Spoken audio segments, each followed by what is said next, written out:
above my pay grade. Well, Mr. President, before we have a very exciting tour for you today, but before we start the tour, there are two unique facts about our city and about our system that I think are relevant for today's tour. And the first one is the fact that our city is divided by the Mississippi River. So we have two cities really as part of one, which results in requiring us to have two separate facilities for the same purpose, such as water filtration, wastewater treatment, and such, which adds a burden in terms of cost, ownership, and maintenance. It's just a unique situation for a utility like ourselves. The other unique fact about the city is that we live in a bowl, and much of the city lives below sea level. And the relevance of that and significance of that is the fact that every time it rains, every drop that rains falls on the city must be actively pumped out. That's very significant for us as a utility because not only we provide drinking water and treat wastewater, but we're also responsible for the drainage as a utility. And we take that awesome responsibility very, very seriously. Much like you talked about flooding, our charge as a utility is to prevent flooding or minimize it at best. And we are challenged with the climate change and the enormity and the frequency of the rainfalls that we have been experiencing. We think that we will continue to experience. The site you're sitting on today is about 74 acres. It's average of 100 years old because parts of it is older than 100 and some of it is younger. It serves two purposes: providing drinking water for our community, and we also generate power. And the significance of generating power on this site is the fact that not only it allows us to drive drinking water pumps that deliver water to the distribution system to deliver to people's homes, but it also, equally important, it allows us to drive all the pumps throughout the city, again, to pump the city dry and prevent it from flooding. So this is very crucial. That's over here. So the river is over there. We're standing in the middle of two processes here. This is the chlorination basin. Gotcha. So we introduce chlorine to this water, and we force it to walk slowly through meanders through that basin. It goes into this basin right here, which is it's a filter gallery, and it goes through a media of gravel and sand and charcoal, and then it ends up with the end product, the final product. So it's obviously very crucial step that we do. So there are three key steps to filtering water or providing good water to our city. We pump water from the Mississippi, get it to this point, we filter it, we disinfect it, and we get it to the pumping stations where the pumps put it in the distribution system. Three key steps. You're going to get a chance to see an active site where we show partnership with the federal government, with FEMA, improving the way we pump water into the distribution system. Again, very key step that we're doing very well at, and once the project is complete, we're going to feel very good at that key step. But if we come back here, where things may look fairly nice on the surface, what lies beneath is a very antiquated and old system, and it has served its life. And every day that goes by, the risk of failure increases. The whole system should be replaced. The whole system could fail and render us dysfunctional in terms of providing drinking water. So that is very concerning for us, I say for the mayor, because this is, it's existential as it can be in terms of having a city relying on us. We provide the water for the entire city of New Orleans. And we had to address a cross-connection issue several years ago, 2 years ago. Because what we found is we pushed our leadership to really explore. We found that the water we were using in terms of drinking was also cooling our turbines, cross-connection. So we had to ensure, one, allocated resources there to deal with cross-connection because drinking water is such a big vital component. You know that. Right. Another concern of ours, Mr. President, we know what's coming around the corner in terms of higher standards for quality of water. And we know for a fact that without making significant improvements for how we purify water, that we will not be able to meet those standards. It's a given. You will render us useless in terms of providing our community with drinking water. We are 100% supportive of the higher standards, but we are definitely challenged by the fact, how do we get ourselves to that level? At the same time, as the rainfall and the heat, I mean, I've been very deeply involved, and we rejoined the Paris Climate Accord and just had a meeting with 40 heads of state. And, we're talking about sea levels rising, water levels rising. And what would it take if you were starting, it's an unfair question maybe, if you're starting from scratch, what would you be building here now? I would be building a more modern filtration facility for the next 50 to 75 years, utilizing the most modern state-of-the-art technology that it will produce much better quality water and a higher standard, such as all the emerging contaminants that we need to capture that we are not able to capture with this current system. So it's a wholesale refurbishment of this. Estimate the cost, or what it would cost to do that? And how would you transition in the meantime? Absolutely. So I believe, Gaston, that Ramsey might have some good points on modernization. The reason I asked the question, yes, sir. I have this, what people don't quite understand is my infrastructure proposal is several $1 trillion. I mean, this is about modernizing our infrastructure to provide, people don't think of infrastructure as the water. Correct. If you don't have the water 10 years from now that is needed and the purity is needed, your whole city is in real trouble. And it's going to affect everything from the health and the viability of the city. And so when I talk about the human cost of this, I think I have trouble convincing some of my friends on the other side of the aisle that infrastructure is all about making life livable for ordinary people. Yes. And this is the most basic thing. I've been focusing on dealing with, for example, there's, as you know, 10 million homes with lead pipes still going. You got 400,000 schools and daycare centers and that still have lead pipes for feeding them. And I know here in your city, like most, you've been able to get rid of the lead pipes up to the property line. But from the property line on, you haven't been able to do that. We could do that. And this proposal I have would allow you to be able to, with a 80-20 match, be able to have every one of the homes that still have the pipe, lead pipe going from the street or the corner to their property done. And it creates thousands and thousands of jobs and generates economic growth. Absolutely, absolutely. We are 100% aligned with that priority, and we're, large-scale effort to make homes and drinking water safe.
Waterfront property. You should develop I promise.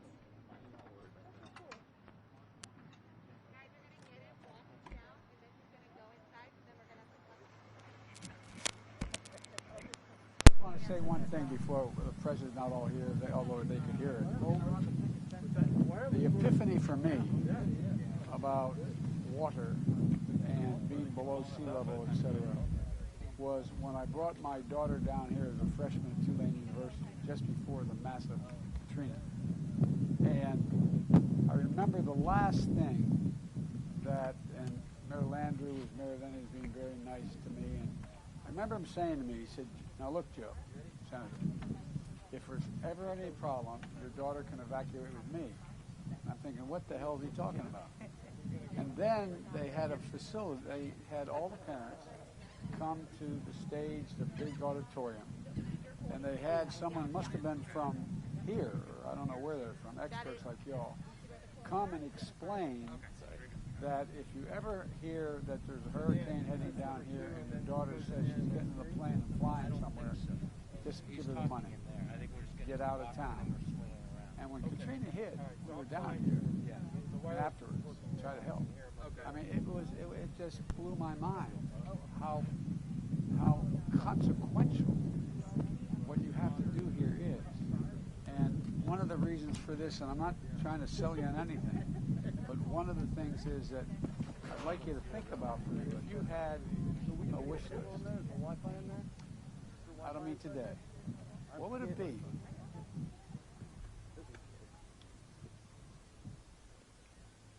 trillion, because it will create an enormous number of jobs, solidify the security and safety of the American people on a whole range of areas, from bridges to water, and put us into a different category than we are now. We're so far behind the 8 ball in terms of having a modern infrastructure. So far behind, no doubt about it. We used to lead the world. But I'm desperately committed to getting this done. So when I ask these questions, I'm not just trying to be, make you feel better. I just really need to know down the line. I know we got to go. Yeah. I know Let's walk and talk. We have a little bit more. I'll be at the fourth stop, so I'll be able to answer some of your questions. Thank you, Mayor. Thank you, Thank you, Ramsey. Mr. President. Okay, you raise my microphone. Okay. And we've also provided detailed information in terms of cost.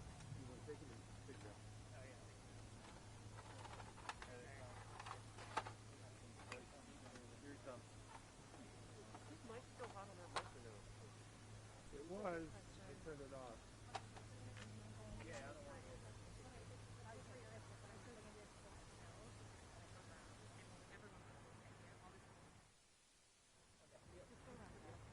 Oh, sorry, guys. Here we go. Yeah.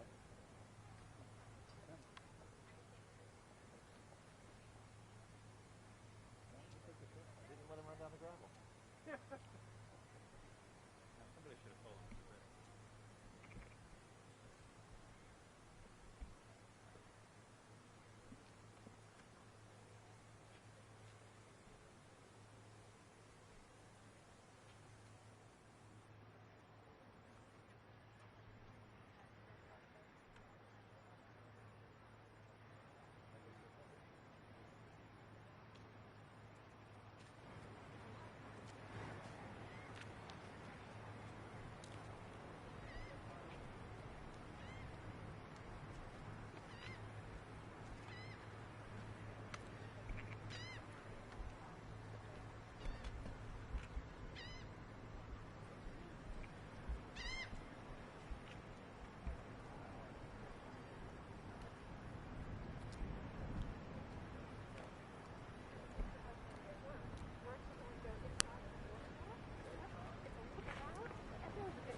So this is an example of federal money at work. Hi, Mr. President, you're here in your blue mark. Madam Mayor, you're here in your green. Hello. Mr. President, Madam Mayor, may I have the head of our water purification. Good afternoon, Mr. President, Madam Mayor. Welcome to our Claiborne Water Tower. This water tower is one of two identical water towers that are 200 feet tall. They were built in 2018 and 2019 here at the Carrollton Water Treatment Plant as part of a FEMA hazard mitigation program to improve the stability and reliability of our water distribution system here in the city of New Orleans. The total cost of both of these water towers was $40 million, FEMA funded. How much? $40 million for both water towers. FEMA funded. Yep. FEMA funded, which is very important. Due to the financial predicament that we were in after Katrina, we could not have built these water towers without federal assistance. I was here then. Yeah. So right now we're standing inside the support column for the Claiborne water tower. This water tower holds 2 million gallons of water in a tank 120 feet above us. Now 2 million gallons might sound like a lot of water, but it's only enough to supply the city of New Orleans for about 20 minutes. So the real value of this water tower isn't water storage. What this water tower does for us is helps maintain pressure in our distribution system when we have a power outage to the distribution pumps that provide water to the city.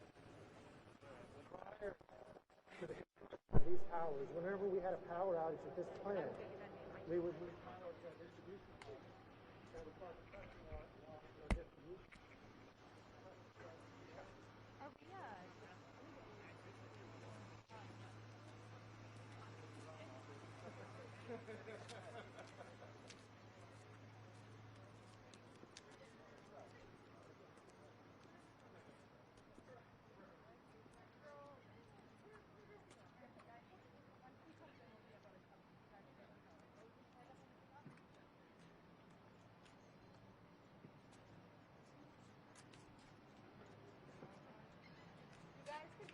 Once he's in, we'll pull you guys in there. But for now, we'll just have you in here. So I'll just hold on to it. Everyone gets inside the cave. And then once he comes in here, we'll pull you into that area.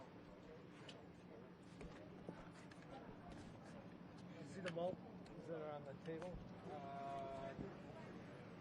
Is the malt there? Is there an audio malt? Is there an audio malt? Yeah, it's back there. It's back there. Okay. Okay. Outside, we're going to wait for the president to pass us, walk inside.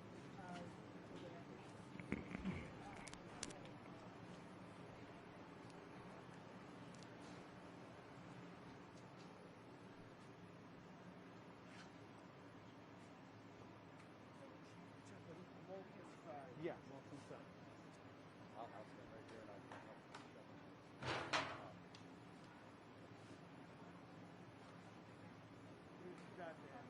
Huh? Here's your shot. How is it?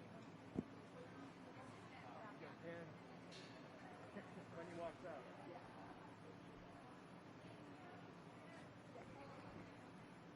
It's a hard one. What's that, buddy? I said that's the shot. M1 coming out of the.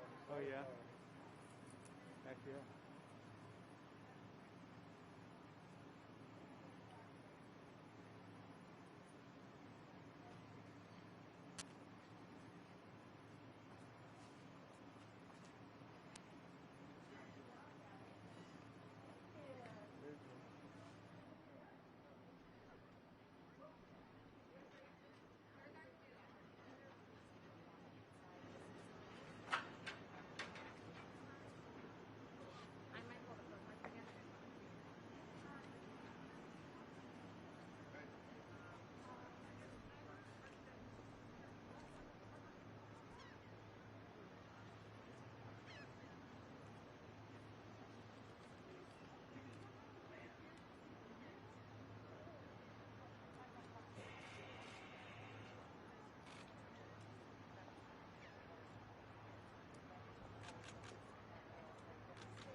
What are we collecting money for? Water.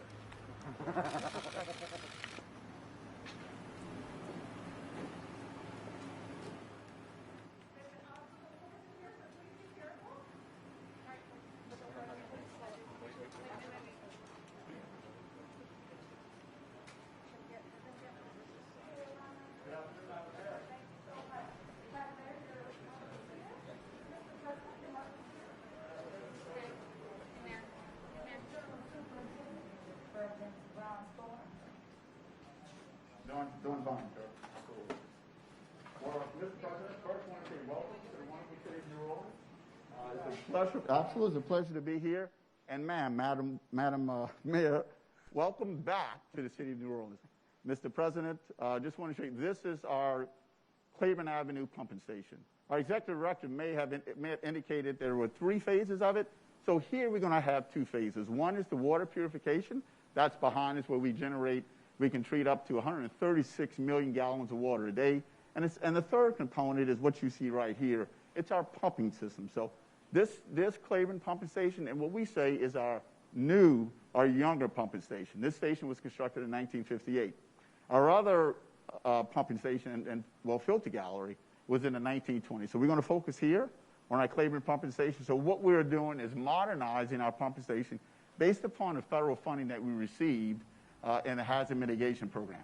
And that's associated with our water hammer program. That overall program consists of 3 phases, approximate value of $100 million. Chad, that was in the water tower, may have explained the first phase we completed with the water tower, the value about $40 million. This is the second phase, right at $36 million. The third phase will kick off this summer to complete the $100 million phase. But the second phase is really pumps, systems, upgrading our old pumps from the 1950s. This is a new motor that's coming in, sir. We come in here. We're using the casing of the existing motor from the 50s, retrofitted, lined it, but we're going to have new pump impellers in there. As you can see, there's new controls that we're going to go there. Up above you, there's new electrical systems.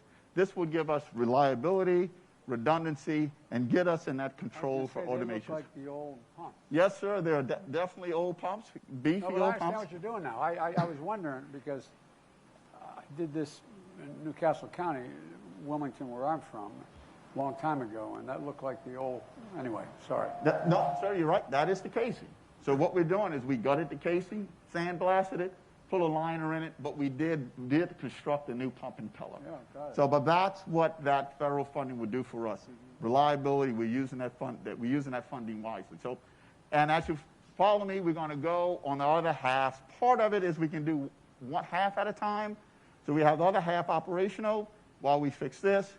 And outside you can't see, but over there we're also putting new valves, meters, flow control valves. We're putting new piping underneath the floor. So that's all part of that funding. So you can just follow me, watch your step, and take your time.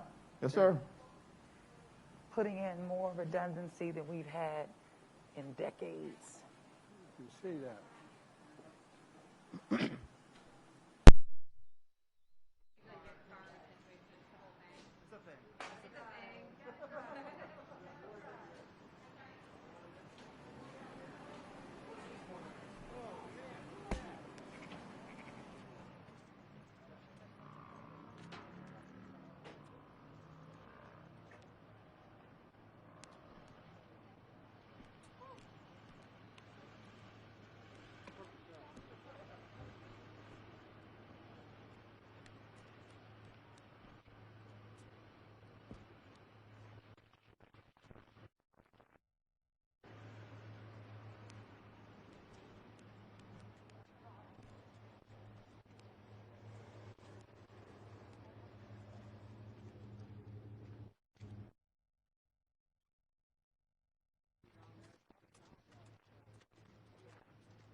There's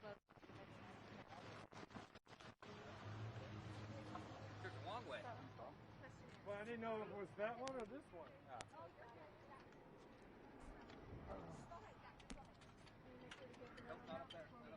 Not up there. Okay. Thank you. Do you guys want to get it first? Okay. Yeah. You gotta go all the way in the back, I'm sorry. I'll get this fan if you can help me with the others. Got enough room? I think we're going to... There might be another. Is there any room in those other 2 vans?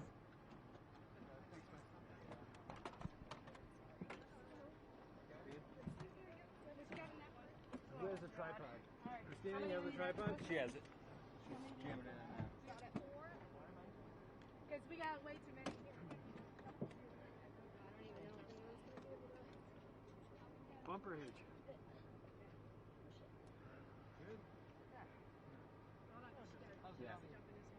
So who do we have here? How many we got in here? All right. You're local. Got you guys. So we pick up one.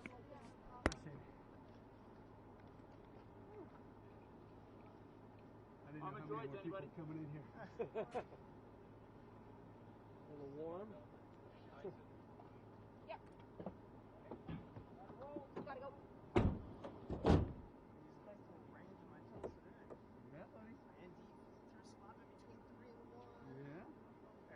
Yeah, you just go straight, and then go make a right.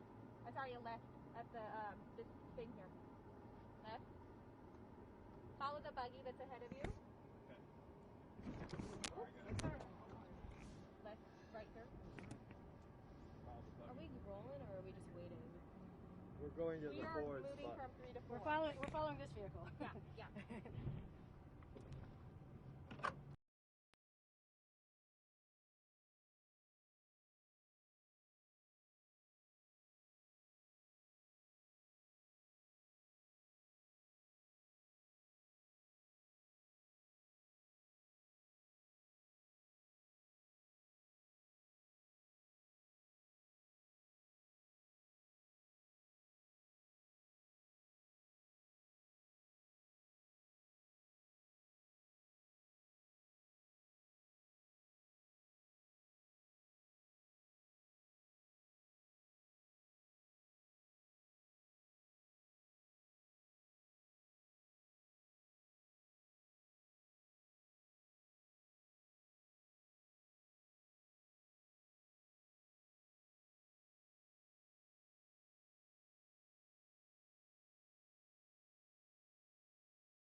right here for me.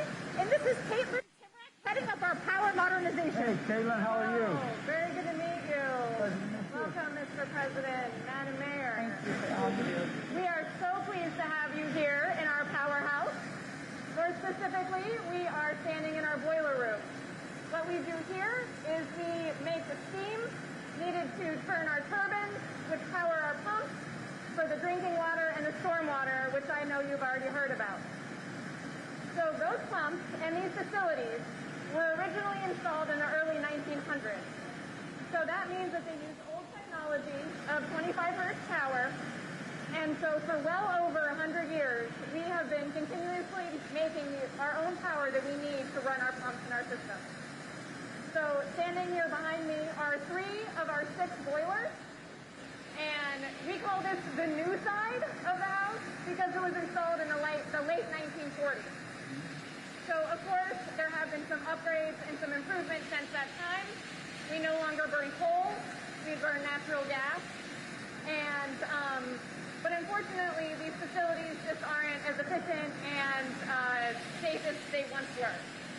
So through our Power Master Plan, we have elected to change our operating model from generating our own power to purchasing power directly from the electric transmission grid, which is more reliable. And in addition to that, we would have a fully redundant backup power plant with more modern, robust, and reliable equipment. So it is our vision that within the next 5 years, these facilities here will no longer be needed. We will retrain all of our staff to operate the new system. We will have significantly cut down our carbon emissions